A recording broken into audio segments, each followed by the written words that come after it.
Hello बच्चों, आप सबों का एक बार फिर से आपके बहुत बहुत स्वागत है। और मैं आप लोगों को बता दूं कि आज इस वीडियो के माध्यम से हम कक्षा 10वीं बिहार बोर्ड का अध्याय 1 जिसका नाम भारत संसाधन एवं उपयोग है, इस चैप्टर को बड़े ही आसान और सरल शब्दों में पढ़ने वाले हैं। तो चलिए फिर शुरू करते हैं। सबसे पहले मैं आप लोगों को बता दूं कि ये जो भारत संसाधन एवं उपयोग है, ये आपका काफ़ी बड़ा चैप्टर है जिसमें कई संसाधनों के बारे में जो है अलग अलग तरीके से विस्तार से बताया गया है। जो कि आपका जैसे कि प्राकृतिक संसाधन है, फिर जल संसाधन है, फिर खनिज संसाधन है और फिर ऊर्जा संसाधन है। इसको विस्तार से इसी अध्याय के अंतर्गत हम लोग पढ़ने वाले हैं और वो आपको अगले वीडियो में जो है मैं आप लोगों को पढ़ाऊंगा। आज फिलहाल मैं आप लोगों को सिर्फ संसाधन के बारे में बताऊंगा और एक इम्पॉर्टेंट ये वीडियो आपके बिहार बोर्ड की दृष्टिकोण से जो है वो रहने वाला है, क्योंकि अच्छा खासा क्वेश्चन जो है इससे पूछा जाता है। और मैं आप लोगों को बता दूं कि यदि आप बिहार बोर्ड में हैं और ख़ास करके आप यदि 10th क्लास में हैं और 10th की तैयारी आप बेहतर तरीके से करना चाहते हैं और बेहतर नंबर लाना चाहते हैं तो आप हमारे चैनल से जुड़ सकते हैं। अब चलिए हम लोग चैप्टर की ओर बढ़ते हैं और मैं आप लोगों को बता दूं कि इस अध्याय में हम लोग क्या पढ़ने वाले हैं, क्योंकि सबसे पहले ये जरूरी हो जाता है कि हम लोग ये तो जाने जरूर कि भाई इस अध्याय में हम लोग पढ़ने क्या वाले हैं। तो सबसे पहले मैं आप लोगों को बता दूं कि इसमें हम लोग सबसे पहले संसाधन के बारे में पढ़ेंगे कि संसाधन क्या होता है, फिर संसाधनों का वर्गीकरण यानी कि संसाधन कितने तरीके का होता है उसके बारे में पढ़ेंगे, और फिर हम लोग संसाधन नियोजन के बारे में पढ़ेंगे, और फिर संसाधनों का संरक्षण यानी कि संसाधन को किस प्रकार से बचाया जाए उसके बारे में पढ़ेंगे, और फिर हमारा पांचवा और आखिरी जो टॉपिक रहेगा वो रहेगा पृथ्वी सम्मेलन, यानी कि पृथ्वी को बचाने के लिए कई सारे सम्मेलन जो है वो कब कब किए गए हैं उसके बारे में पढ़ेंगे। तो आप ओवरऑल ये समझ पा रहे होंगे कि इस अध्याय में बेसिकली हम लोग क्या पढ़ने वाले हैं। तो चलिए सबसे पहला जो हमारा टॉपिक है उससे बातें जो है वो शुरू करते हैं, और सबसे पहला टॉपिक ही हमारा है कि संसाधन क्या है। तो सबसे पहले मैं आप लोगों को बता दूं कि किसी भी परिभाषा को समझने के लिए सबसे पहले आपको एक तो किताबी लैंग्वेज तो चाहिए है, क्योंकि आपको एग्जाम में क्वेश्चन भी तो लिखना है, लेकिन आप अपने तरीके से अपने आसपास यदि आप देखें और उस पर आप थोड़ा सा अपना दिमाग लगाएं और सोचने का प्रयास करें तो शायद आपको हर एक डिफिनेशन जो है वो बेहतर और आसान तरीके से जो है वो समझ में आ जाएगा।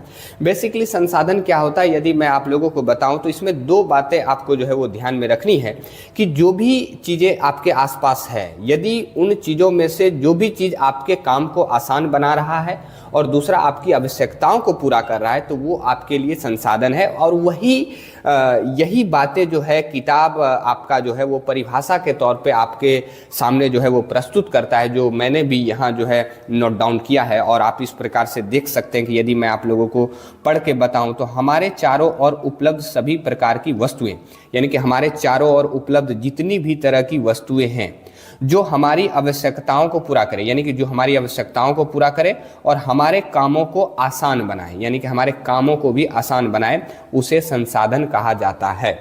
जैसे मैं एग्जाम्पल के तौर पे आपको समझाने का प्रयास करूं तो मोबाइल आपके आसपास मौजूद है जो कि एक तरह का वस्तु है, और आप जानते हैं कि आपकी ये कितने कामों को आसान बनाता है और आपकी कितनी ज़रूरतों को ये पूरा करता है, यानी कि बहुत सारी आवश्यकताओं को भी पूरा करता है। तो इसलिए आप कह सकते हैं कि मोबाइल जो है वो आपके लिए संसाधन जो है वो हो जाएगा। जैसे आपको यदि पढ़ाई करना हो तो आप फटाक से मोबाइल निकाल करके आप अभी पढ़ाई कर रहे हैं, जो कि आपकी आवश्यकता है पढ़ाई, और ये आपको पूरा कर रहा है कौन? तो मोबाइल। और आपके कामों को भी आसान बना रहा है कि जैसे आपको कहीं कोई बात जो है भेजना हो या बात कहना हो तो आप खटक से मोबाइल नंबर डायल करके आप उस व्यक्ति को फ़ोन लगा करके अपनी बातों को जो है वो कह सकते हैं। तो ये आपके कामों को भी आसान बना रहा है, नहीं तो आपको उस व्यक्ति के पास दूर जाना पड़ता है। यदि कोई व्यक्ति दूर स्थित है, यानी कि आपसे कहीं ज़्यादा दूर में है, तो उसको यदि आपको अपना बात कहना हो तो आप तुरंत जो है फ़ोन लगा के अपनी बातें जो है वो कह सकते हैं। तो आप इन बातों से ये समझ पा रहे होंगे कि किस तरह से संसाधन जो है हमारी आवश्यकताओं को पूरा करता है और हमारे कामों को आसान बनाता है। तो इसलिए मोबाइल जो है आपके लिए संसाधन हो सकता है। तो उसी तरह से आप साइकिल भी अनुमान लगा सकते हैं कि जैसे आपको यदि पढ़ाई करने के लिए स्कूल जाना हो तो आप साइकिल से जो है वो जाते हैं, जो कि आपकी ज़रूरत है स्कूल जाना, और ये ज़रूरत यानी कि आवश्यकता को पूरा कौन कर रहा है? तो साइकिल। और आपके काम को भी आसान बना रहा है। यदि आप पैदल जाते तो थकते, लेकिन आप साइकिल से तुरंत जा रहे हैं तो आपको काम को भी आसान बना रहा है। तो इस प्रकार आप समझ सकते हैं कि संसाधन क्या होता है। तो संसाधन में ज़्यादा आपको जो है जोर नहीं देना है, ये काफ़ी सिंपल है कि बस आपको दो बातें जो है वो ध्यान रखना है कि आपके आसपास जो भी चीज़ें हैं, यदि वो आपकी आवश्यकताओं को पूरा कर रहा है और आपके काम को आसान बना रहा है तो वो आपके लिए संसाधन है। अब आप अपने तरीके से इसका अनुमान लगा सकते हैं और सोच सकते हैं कि हमारे लिए कौन कौन संसाधन है। बस ये दो बातें आपको ध्यान में रखनी है। अब संसाधन के बारे में एक प्रसिद्ध भूगोलविद हैं जिनका नाम जिम्मरमैन है, उनका कुछ अलग ही कहना है संसाधनों के बारे में। क्या कहना है मैं आप लोगों को पढ़ के बताता हूं, और यहाँ मैंने इसको नोट में लिखा है कि जिम्मरमैन का कथन है, यानी कि जिम्मरमैन एक भूगोलविद है, ये आप देख सकते हैं। इनका कहना है कि संसाधन होते नहीं बनते हैं, यानी कि ये कह रहे संसाधन नहीं होता है, उसको बनाया जाता है। अब आप इसको कैसे समझ सकते हैं, आइए इसको मैं समझाने का प्रयास करता हूं इनकी बातों को। जैसे आप साइकिल, आप लोग देख रहे होंगे, आप सबों के घर में साइकिल तो जरूरी होगा। आपको क्या लग रहा है साइकिल जिन चीज़ों से बना है, क्या वो चीज़ें पहले से पृथ्वी पे मौजूद थी? हाँ, मौजूद तो थी। तो क्या पहले के समय में साइकिल था? नहीं था। लेकिन जब उस चीज़ के बारे में लोग जाना तो उसी चीज़ से लोग साइकिल बनाया, और आज साइकिल को तमाम तरह से अलग अलग तरीके से आप इस्तेमाल करते हैं। तो कहीं ना कहीं ये जिम्मरमैन जी का कहना ठीक ही है कि संसाधन होते नहीं, बनाया जाता है। यानी कि ये संसाधन जो चीज़ से, यानी कि ये साइकिल जिन चीज़ों से बना वो चीज़ें हमारे पृथ्वी पर पहले से मौजूद थी, लेकिन हमारे पास वैसा तकनीक नहीं था, हम उनके बारे में जान नहीं रहे थे, तो साइकिल नहीं बना पाए थे। लेकिन आज उन चीज़ों के बारे में जाने, हमारे पास तकनीक है, तो आज हम लोग साइकिल बना रहे हैं और साइकिल से अलग अलग तरीके से इसका इस्तेमाल कर रहे हैं। तो इनका कहना लगभग ठीक ही है कि संसाधन होते नहीं, उसे बनाया जाता है। और आप भी बिहार से हैं, तो बिहार में तो आप जानते हैं कि बहुत सारे जुगाड़ू आदमी होते हैं, ख़राब चीज़ों से भी अपना जो है दिमाग लगा करके वो अपने फ़ायदे के लिए उसका इस्तेमाल जो है वो कर लेते हैं। तो आप शायद समझ पा रहे होंगे कि जिम्मरमैन क्या कहना चाह रहे हैं। अब मैं आप लोगों को बता दूं कि यहाँ मैं आप लोगों को कुछ होमवर्क दे रहा हूँ ताकि आप ये अनुमान लगा सकें कि हमसे क्वेश्चन जो है बोर्ड में किस तरह से पूछा जाता है और क्वेश्चन हमसे बनता है कि नहीं। तो मैं आपके लिए ये होमवर्क दे रहा हूँ, आप इसको आप खुद बनाएं। सबसे पहला होमवर्क आपका सब्जेक्टिव टाइप का है, जो आपको 2 नंबर का पूछा जाता है एग्जाम में कि संसाधन को परिभाषित कीजिए, तो ये बनाना है। और दूसरा जो क्वेश्चन है वो ऑब्जेक्टिव टाइप का है, जिसमें 1 नंबर आपको जो है एग्जाम में पूछा जाता है 1 नंबर का। तो ये आप किसने कहा संसाधन होते नहीं बनते हैं, तो ये भी आपको वीडियो रोक करके जो है खुद से बनाना है। और आप देख सकते हैं कि ये आपके बोर्ड एग्जाम में 2015, 19 और 23 ये 3 बार लगातार इस क्वेश्चन को जो है वो पूछा गया है, और ये ऑब्जेक्टिव क्वेश्चन आपको 2019 में जो है वो पूछा गया है। तो आप देख सकते हैं कि ये इंपॉर्टेंट क्वेश्चन है, तो आपसे फिर जो है एग्जामों में पूछा जा सकता है। तो आप इसकी प्रैक्टिस जो है वो ज़रूर करें, और आप ये अनुमान भी लगाएं कि हमारे एग्जाम में क्वेश्चन जो है वो किस प्रकार से पूछा जाता है, ताकि आपको आइडिया लगे और आप बेहतर तैयारी जो है वो कर पाएँ। अब अगले टॉपिक की ओर हम लोग बढ़े, तो यहाँ हम लोग संसाधनों का वर्गीकरण जो है अब पढ़ने वाले हैं। तो सबसे पहले वर्गीकरण का मतलब होता है बांटना, यानी कि संसाधनों को किस तरह से बांट करके हम लोग पढ़ सकते हैं। तो मैं आप लोगों को बता दूं कि संसाधनों को हम लोग 4 तरीके से जो है वो बांट सकते हैं, जिसमें अलग अलग संसाधन आएंगे और फिर उसकी पढ़ाई हम लोग आगे विस्तार से भी करेंगे।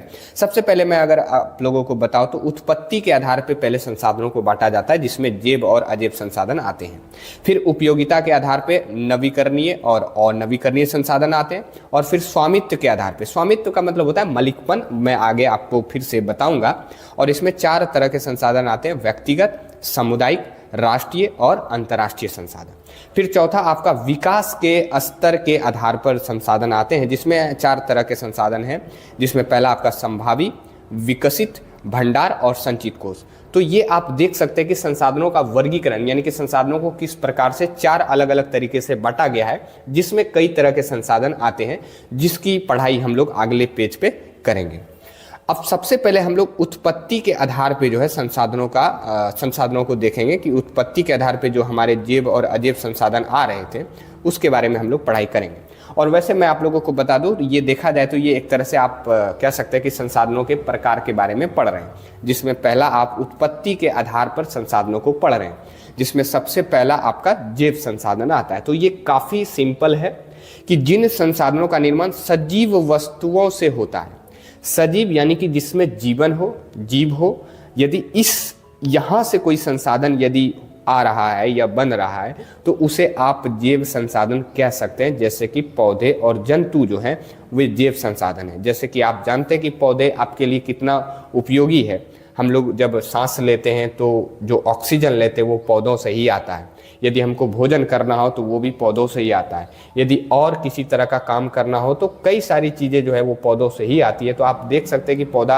आप किस तरह से कितना महत्वपूर्ण संसाधन है, और ये किस संसाधन के अंतर्गत आता है, तो जैव संसाधन के अंतर्गत आता है। ये आपको ध्यान में रखना है। उसके बाद अगला हमारा है अजैव संसाधन। तो जिन संसाधनों का निर्माण निर्जीव वस्तुओं से, इसका जस्ट उल्टा है, यहाँ सजीव था लेकिन यहाँ क्या है, निर्जीव, यानी कि एक तरह से कह सकते हैं कि जिसमें जान ना हो। तो यहाँ से यदि कोई संसाधन आता है या बनता है तो उसे हम लोग अजैव संसाधन कहते हैं।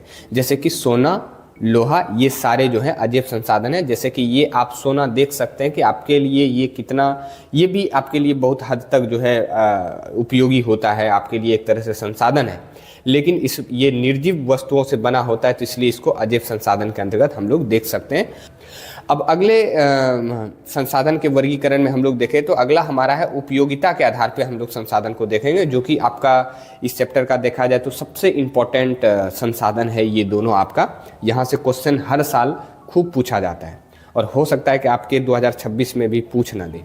तो इसमें सबसे पहला हम लोग नवीकरणीय संसाधन के बारे में पढ़ेंगे और दूसरा हम लोग अनवीकरणीय संसाधन के बारे में पढ़ेंगे। अब देखिए, इसको याद करने का एक सिंपल तरीका मैं आप लोगों को बताऊं तो इसको एक तरह से कंपैरिजन के तौर पे आप लोगों को ध्यान में रखना है, यानी कि तुलनात्मक तौर पे इसको याद रखने का प्रयास करना है। अब देखिए, नवीकरणीय संसाधन की बात करें तो इसमें वैसा संसाधन आता है जिसको आप फिर से बना सकते हैं, और वहीं यदि हम अनवीकरणीय संसाधन की बात करें तो इसमें वैसा संसाधन आता है जिसको आप फिर से नहीं बना सकते। बस यही दो बात ध्यान रखना है कि एक को फिर से बना सकते हैं और दूसरे को फिर से नहीं बना सकते। और थोड़ा सा आप इसके एग्जाम्पल को ध्यान से देख करके, समझ करके थोड़ा सा अपने दिमाग में फिक्स कर लेना है। अब मैं आप लोगों को डिफिनेशन पढ़ के बताता हूँ कि जिन संसाधनों को आसानी से नवीकृत का मतलब होता है आप फिर से उसे बना सकते हैं नया, अथवा पुनः पूर्ति किया जा सकता है, यानी कि फिर से उसको उपलब्ध किया जा सकता है, उसे नवीकरणीय संसाधन कहते हैं। जैसे मैं आपको एग्जांपल के तौर पे सौर ऊर्जा के बारे में बताता हूँ। सौर ऊर्जा एक नवीकरणीय संसाधन है। नवीकरणीय संसाधन इसलिए क्योंकि आप देखते हैं कि दिन के समय में सूर्य का ऊर्जा लेकर के आप इसको जो है एक तरह से ऊर्जा देते हैं, और इससे फिर अलग अलग तरीके से आप इसका इस्तेमाल घरों में करते हैं, मोबाइल चार्ज करने के लिए, बैटरी चार्ज करने के लिए, अलग अलग तरह से करते हैं। और फिर रात के समय में ये कुछ नहीं देता है। फिर सुबह आप दिन में जैसे ही सूर्योदय होता है और फिर से उसी तरह से आप इसका ऊर्जा के तौर पे इस्तेमाल करते हैं। तो आप देख सकते हैं कि आप इसको फिर से बना रहे हैं, यानी कि पुनः पूर्ति भी कर रहे हैं। तो इसलिए सौर ऊर्जा जो है वो नवीकरणीय संसाधन होगा, और उसी तरह से पवन ऊर्जा, जल ऊर्जा, ये सभी आपका नवीकरणीय संसाधन के उदाहरण है, और आप शायद समझ भी पा रहे होंगे। अब अनवीकरणीय संसाधन की बात करें तो जिन संसाधनों का भंडार सीमित हो एवं जिसे पुनः नवीकृत नहीं किया जा सकता हो। एक तो भंडार इसका सीमित है, ये उतना ही है, फिक्स है, और इसको आप फिर से बना भी नहीं सकते। इस तरह के संसाधन को अनवीकरणीय संसाधन कहते हैं। जैसे मैं आपको के तौर पे देखा जाए तो खनिज, लौह अयस्क, जीवाश्म ईंधन। जीवाश्म ईंधन के अंतर्गत कोयला, पेट्रोलियम, प्राकृतिक गैस, ये सभी संसाधन जो है वो आते हैं। यानी कि एक तरह से कहें तो ये खनिज है जिसको जीवाश्म ईंधन के तौर पे देखा जाता है। तो ये सभी जो है अनवीकरणीय संसाधन है। जैसे मैं आपको एग्जांपल के तौर पे पेट्रोल के बारे में बताता हूँ, तो ये पेट्रोल जो है इसका भंडार सीमित है और आप इसको फिर से बना भी नहीं सकते। तो इस वजह से पेट्रोल आपका जो है वो अनवीकरणीय संसाधन आएगा। तो नवीकरणीय में ध्यान में रखना है कि नवी माने जिसको आप नया बना सकते हैं, अनवीकरणीय यानी कि अब नया नहीं बना सकते। तो इस तरह से आपको ध्यान में रखना है, और इसका एग्जाम्पल खूब आपके बोर्ड एग्जाम में पूछा जाता है, तो आप शायद समझ पा रहे होंगे।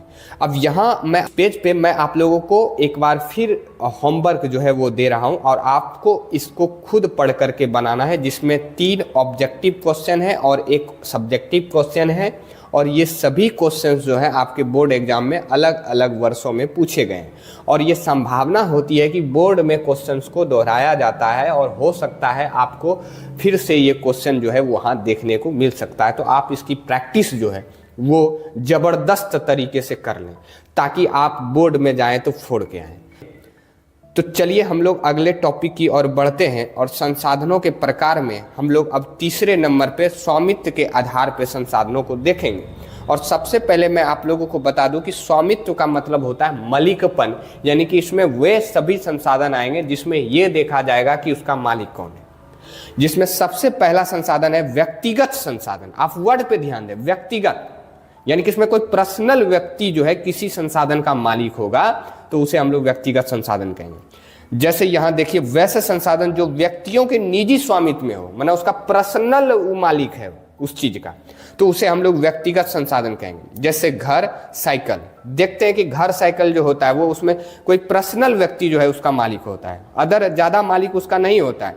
तो इसलिए ये सब जो होते हैं, जैसे कि घर जो हुआ, ये आपका व्यक्तिगत संसाधन हुआ, क्योंकि इसमें कोई एक व्यक्ति जो है इसका मालिक होता है।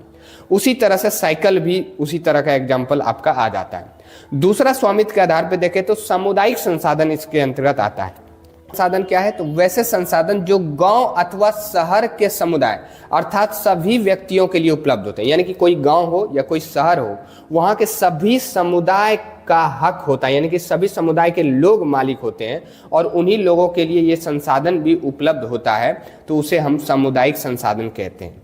जैसे आप जानते हैं कि सामुदायिक भवन जो होता है, सरकारी स्कूल जो होता है, ये गांव के सारे समाज के लिए उपलब्ध होता है, तो इसलिए ये सामुदायिक संसाधन होता है। जैसे कि आप स्कूल के बारे में जानते ही होंगे कि जैसे गांव में आपका जो सरकारी स्कूल होगा, वहाँ गांव के जो आपके समुदाय के हैं सभी बच्चे पढ़ने जाते हैं, तो सभी बच्चे एक तरह से देखा जाए तो उसका मालिक है या उस पर उसका हक है, तो ये आपका सामुदायिक संसाधन हो जाता है। तो शायद आप मेरी बातों को समझ पा रहे हैं, वैसे ये उतना इंपॉर्टेंट भी नहीं है।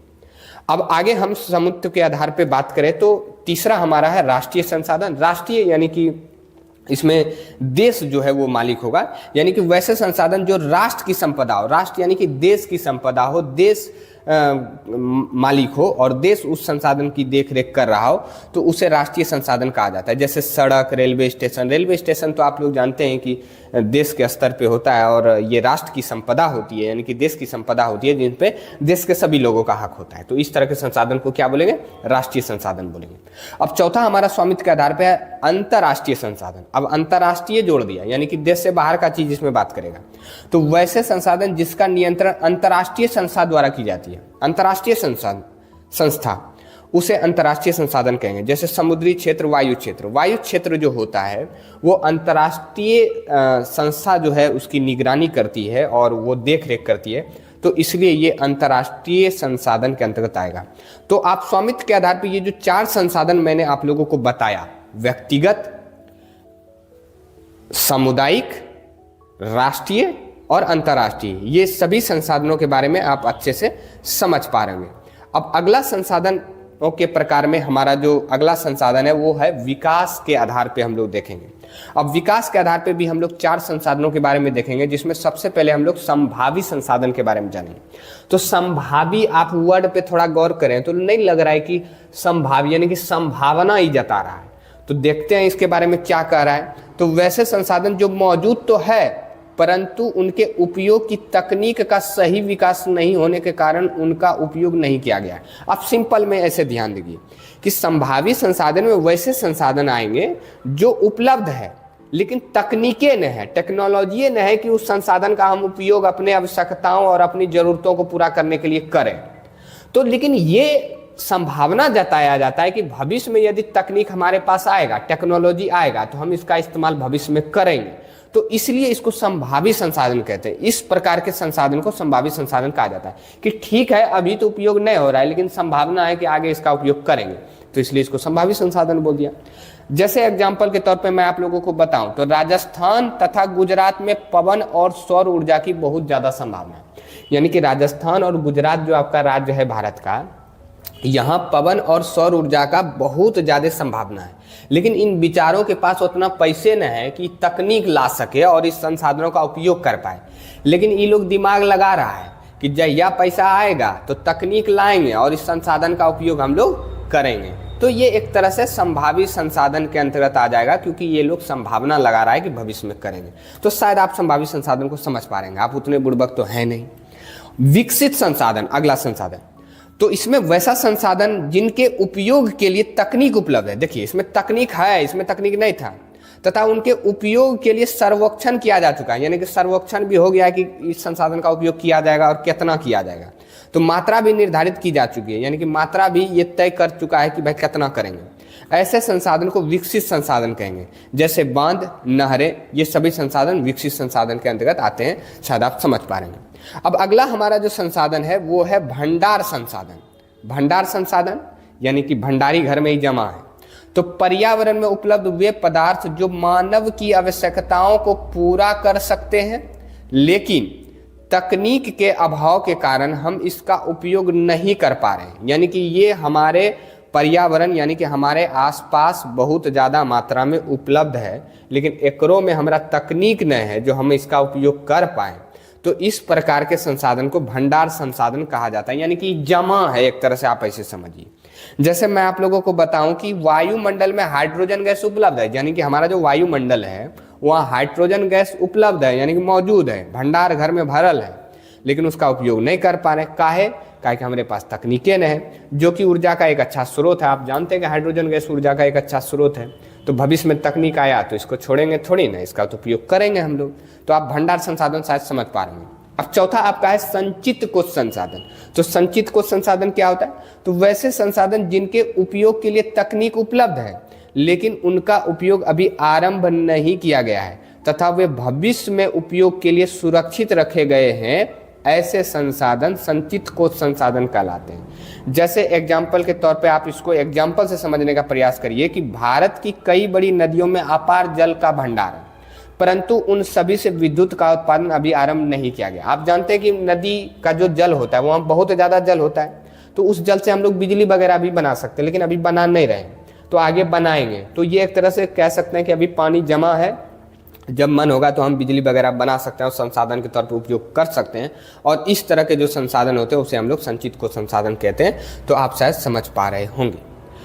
अब यहाँ भी आपके लिए होमवर्क है, क्योंकि जब तक मैं आप लोगों को होमवर्क नहीं दूंगा तो मैं संतुष्ट नहीं होऊंगा, और आप भी संतुष्ट मत होइए, क्योंकि होमवर्क बनाइएगा तो आपको पता चलेगा कि हमसे क्वेश्चन बन रहा है कि नहीं। तो यहाँ भी आप देख सकते हैं कि प्रीवियस ईयर क्वेश्चन ही है जो आपके बोर्ड एग्जाम में पूछा गया 18 और 23 में। तो सबसे पहले तो रोक करके आपको इस क्वेश्चन को बना लेना है, और फिर ये सब्जेक्टिव टाइप का क्वेश्चन है, ये भी हो सकता है कि आपसे पूछ सकता है बोर्ड वाला, तो इसको भी आपको जो है एक बार बना लेना है वीडियो रोक करके। और यदि ना भी बने तो इसका जो है इस चैप्टर का जो है मैं क्वेश्चन आंसर सब्जेक्टिव और ऑब्जेक्टिव दोनों लेकर के आऊँगा एक साथ, और वहाँ से आप जो है इस सब का आंसर जो है वैसे देख लीजिएगा। वैसे हमें उम्मीद है कि आप शायद बना ही देंगे, आपसे छूटेगा नहीं, क्योंकि आप इतने अच्छे से समझ रहे हैं और मैं आप लोगों को बता भी रहा हूँ, तो हमको पूरा कॉन्फिडेंस है कि आप लोग बना दीजिएगा। उसके बावजूद भी ना बने तो आप थोड़ा सब्र रखिएगा, क्योंकि आप थोड़ा दिमाग लगाइएगा, तभी तो पता चलेगा। आप जब तक खुद से प्रयास नहीं कीजिएगा तो थोड़ी कुछ होगा, आपको खुद से प्रयास तो करना ही पड़ेगा, तभी आप जो है अच्छा एक रैंक कर पाएंगे। अब देखिए सवाल उठता है कि संसाधन के बारे में आप बहुत पढ़े हैं, तो संसाधन तो हमारे पास बहुत है, पढ़ने के बाद ये आपको पता चल गया होगा, लेकिन क्या बहुत है तो जैसे मन तैसे उसका इस्तेमाल कीजिएगा? नहीं, उसका तो कुछ प्लान कीजिएगा, कुछ सोच समझ के उसका जो है उपयोग करना है। नहीं तो कुछ वैसे भी संसाधन थे जिसका आप देख रहे थे कि बनिए नहीं सकता है, उसका सीमित चीज़ है वो, यदि ज़्यादा मात्रा में हम अभी से इस्तेमाल कर लिए तो आगे भविष्य में जो है वो दिक्कत होगा, यदि वो संसाधन हमारे पास नहीं होगा। तो आगे हम इन सभी बातों पे ही चर्चा करेंगे कि किस प्रकार से संसाधनों का उपयोग किया जाए, उसमें क्या क्या तरीका हम लोगों को अपनाना चाहिए, क्योंकि ये जरूरी हो जाता है। तो सबसे पहले उसी के बारे में यहाँ संसाधन नियोजन हमारा टॉपिक आता है। और संसाधन नियोजन, तो संसाधन तो आप समझ ही रहे हैं, नियोजन का मतलब आप प्लान समझिएगा, प्लानिंग। तो संसाधनों का विवेकपूर्ण उपयोग, कोई विवेकपूर्ण का मतलब होता है आप जो बुद्धि से इस्तेमाल करिएगा उसको विवेकपूर्ण कहते हैं, ही संसाधन नियोजन कहते हैं। यानी कि ये कह रहा है कि संसाधन नियोजन में आप अपने बुद्धि से संसाधनों का उपयोग कीजिए, यदि नहीं कीजिएगा तो देखिए क्या होता है। उदाहरण के लिए आपको मैं समझाने का प्रयास करता हूँ कि झारखंड, मध्य प्रदेश, छत्तीसगढ़ जैसे राज्यों में कोयले और खनिज संसाधन के प्रचुर भंडार हैं। यानी कि इन तीनों राज्यों में, यहाँ है आपका झारखंड इस जगह, और इसी जगह छत्तीसगढ़ और मध्य प्रदेश भी पड़ता है। अब इस वाले एरिया में कोयला बहुत, यानी खनिज संसाधन और कोयला बहुते है, लेकिन बहुते है तो क्या आप आँख कान मूंद के इस्तेमाल कीजिएगा? फिर तो दिक्कत होगा, क्योंकि आप जानते हैं कि खनिज जो होता है वो आपका अनवीकरणीय संसाधन है, आप इसको फिर से नहीं बना सकते। कोयलो आपका अनवीकरणीय संसाधन ही है। तो आपको नियोजन तो करना पड़ेगा, यानी कि प्लान करना पड़ेगा, प्लान के तहत आपको संसाधनों का इस्तेमाल करना पड़ेगा। तो आप ये समझ ही पा रहे होंगे कि संसाधन नियोजन क्यों जरूरी है, यानी कि विवेकपूर्ण उपयोग क्यों जरूरी है। उसी तरह से मैं आपको बताऊं तो बिहार चूना पत्थर एवं पायराइट जैसे खनिजों में धनी है, तो धनी है तो क्या कीजिएगा, सबको एक बार इस्तेमाल कीजिएगा, नहीं ना, तो उसका आपको नियोजन करना पड़ेगा, यानी कि प्लान करना पड़ेगा कि कैसे कैसे इसका इस्तेमाल करना है, जरूरत से ज़्यादा नहीं करना है। तो आप बहुत समझदार हैं, आप समझ भी पा रहे होंगे, बात को समझ रहे हैं ना। तो चलिए अब आगे देखिए, संसाधन का संरक्षण टॉपिक आता है हमारा। तो संसाधन का संरक्षण क्या है, तो संसाधनों का सही से उपयोग को ही संसाधन संरक्षण कहते हैं। यानी कि आप यदि संसाधन का सही से सोच समझ के इस्तेमाल करते हैं तो वही संसाधन संरक्षण हुआ, यानी कि आप बचा रहे हैं। जैसे मान लीजिए आपको घर में कोई सामान है, जैसे मान लीजिए चावल है आपके घर में, तो आपकी मम्मी लोग क्या करती है, एक के बारे में सब चावल बना देती है, नहीं ना, सोच समझ के करती है कि जितना भाई जरूरत है उतना ही भात बनेगा। तो आप देख रहे हैं सोच समझ के करे, यानी कि क्या करे, चावल को बचा रही है, यानी कि संरक्षण करे। संरक्षण का मतलब होता है बचाना। तो संसाधन का आप जब तक सही से उपयोग नहीं कीजिएगा तो संसाधन नहीं बचेगा। तो संसाधन का सही से उपयोग करना जरूरी है, और यही जो आप सही से उपयोग करते हैं वही संसाधन संरक्षण कहलाता है। तो ये ज़्यादा इसमें माथा पेची लगाने की जरूरत नहीं, ये बहुत सिंपल है। और आप जान ही रहे हैं कि संसाधन संरक्षण क्यों जरूरी है, क्योंकि संसाधन है तो बहुत ज़्यादा, लेकिन वो ख़त्म भी हो सकता है, तो इसलिए जरूरी है। अब नोट में आप लोगों को ध्यान में रखना है कि पर्यावरण संरक्षण हेतु, यानी कि पर्यावरण को बचाने के लिए सर्वप्रथम स्टॉकहोम में विश्व शिखर सम्मेलन 1972 में आयोजित किया गया था। यानी कि 1972 में पृथ्वी को बचाने के लिए, यानी कि पर्यावरण को एक तरह से कहें तो बचाने के लिए, मैंने पृथ्वी के पर्यावरण को बचाने के लिए विश्व शिखर, यानी कि पूरे दुनिया के लेवल पे एक शिखर सम्मेलन 1972 में किया गया था। और इस सम्मेलन के बाद प्रत्येक 5 जून को विश्व पर्यावरण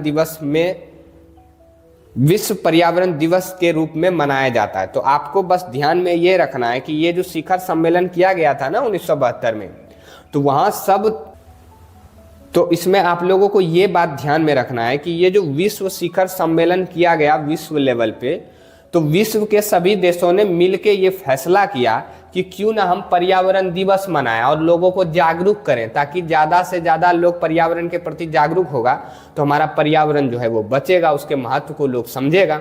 तो इसलिए बोला कि ठीक है, तब 5 जून को जो है पर्यावरण दिवस के रूप में चलिए मनाते हैं। तो 5 जून को हर वर्ष जो है विश्व पर्यावरण दिवस मनाया जाता है, ये आप ध्यान में रखिएगा, क्योंकि पृथ्वी और इसका जो पर्यावरण है ये हमारे लिए ज़रूरी है, इसको बचाना बहुत ज़रूरी है, नहीं तो फिर खतरा है। बात को समझ रहे हैं ना। अब देखिए, पर्यावरण को बचाने के लिए आप देख रहे हैं कि किस किस तरह से दुनिया के तमाम देश जो है अपना योगदान जो है देने के लिए आगे आ रहे हैं। इसके अलावा देखिए, पृथ्वी जो हमारा है, पृथ्वी भी हमारा बहुत खतरे में है, और इस पृथ्वी को भी बचाने के लिए अंतर्राष्ट्रीय लेवल पे बहुत सारा प्रयास जो है वो किया गया है। उसमें उसी प्रयास के बारे में हम लोग यहाँ अंतर्राष्ट्रीय स्तर पर पृथ्वी सम्मेलन देखेंगे। यानी कि पृथ्वी सम्मेलन, यानी कि पृथ्वी सम्मेलन करके लोग पृथ्वी को बचाना चाह रहे हैं, जिसमें प्रथम पृथ्वी सम्मेलन, द्वितीय पृथ्वी सम्मेलन और तृतीय पृथ्वी सम्मेलन, ये 3 बार पृथ्वी सम्मेलन जो है वो किया गया था। और आपके एग्जाम में यहाँ से क्वेश्चन भी पूछा जाता है। तो आपको ध्यान में रखना है कि प्रथम पृथ्वी सम्मेलन जो किया गया था वो 1992 में किया गया था।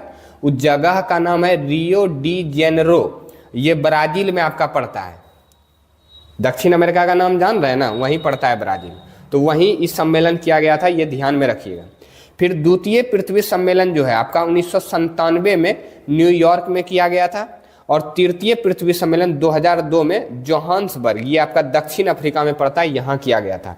तो 3 लगातार पृथ्वी सम्मेलन पृथ्वी को बचाने के लिए किया गया था। और ये आप ध्यान में रखिएगा कि प्रथम कब किया था और कहाँ किया था, द्वितीय कब किया था और कहाँ किया था, और तृतीय कब किया था और कहाँ किया था। तो आप बात को शायद समझ पा रहे हैं।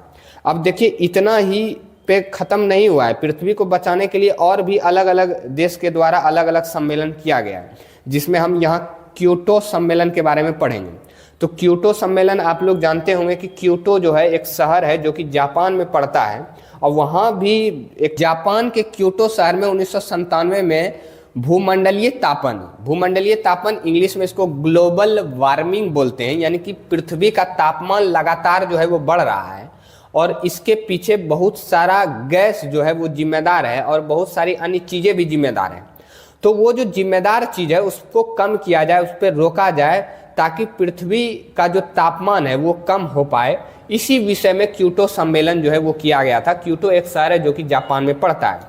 तो भूमंडलीय तापन आप समझ पा रहे हैं कि पृथ्वी का जो तापमान बढ़ता है उसी को बोलते हैं भूमंडलीय। भू का मतलब होता है भूमि, मंडलीय का मतलब होता है चारों ओर, यानी कि भूमि के चारों ओर तापमान बढ़ रहा है के विषय में एक सम्मेलन का आयोजन किया गया था। तो आप समझ पा रहे होंगे कि क्योटो सम्मेलन कहाँ हुआ था और क्यों हुआ था।